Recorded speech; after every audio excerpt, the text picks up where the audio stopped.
2025 की शुरुआत Los Angeles के लोगों को कभी नहीं भूलेगी। शहर और आसपास के इलाकों में भयानक आग लग गई, सब कुछ तबाह हो गया। घर जलकर राख हो गए, दुकानें बर्बाद हो गईं, कई लोग अपनी जान गंवा बैठे। करीब 135 बिलियन डॉलर का नुकसान हुआ है और असली नुकसान का अंदाजा लगाना मुश्किल है।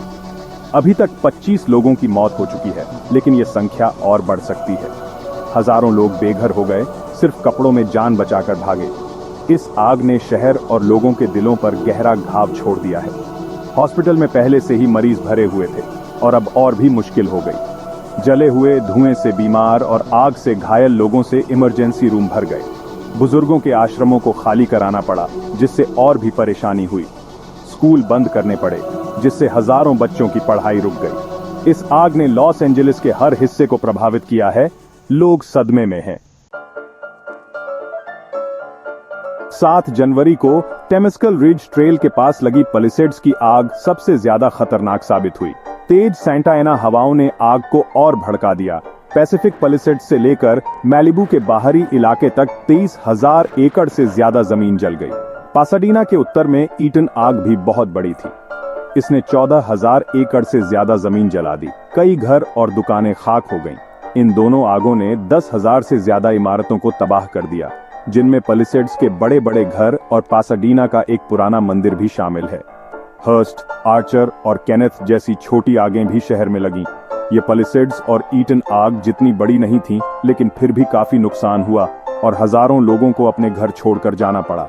इतनी सारी आगों के कारण फायर फाइटर्स पर बहुत ज्यादा दबाव पड़ गया। उन्हें हर जगह भेजना पड़ा। ये आग बहुत खराब मौसम में लगी। दक्षिणी कैलिफोर्निया में बहुत सूखा पड़ा था। अक्टूबर से सिर्फ थोड़ी सी बारिश हुई थी, जिससे पेड़ पौधे सूख गए थे और आग लगने के लिए तैयार थे। सैंटा एना हवाएं, जो आग को भड़काने के लिए जानी जाती हैं, 70 मील प्रति घंटे की रफ्तार से चल रही थी। ये सूखी हवाएं जलते हुए टुकड़ों को मीलों दूर ले गईं, जिससे नई आग लग गई। कम नमी ने हालात को और बदतर बना दिया। हवा इतनी सूखी थी कि छोटी सी चिंगारी से भी आग लग सकती थी। सूखे, हवा और कम नमी ने आग के लिए खतरनाक स्थिति पैदा कर दी। मुश्किलों के खिलाफ फायर फाइटर्स की बहादुरी। कैलिफोर्निया और दूसरी जगहों से 1400 से ज्यादा फायर फाइटर्स ने अपनी जान जोखिम में डालकर पैलिसेड्स की आग से लड़ाई लड़ी। उन्हें कम पानी का दबाव, सूखे हाइड्रेंट और तेज हवाओं जैसी कई मुश्किलों का सामना करना पड़ा। एक ड्रोन की वजह से आग बुझाने में और भी दिक्कत हुई। एक आदमी का ड्रोन आग के बहुत करीब आ गया, जिससे हवाई जहाज से पानी नहीं डाला जा सका।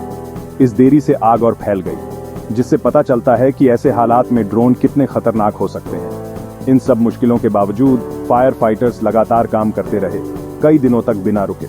उनकी बहादुरी और लगन से कई जानें और संपत्तियां बचीं।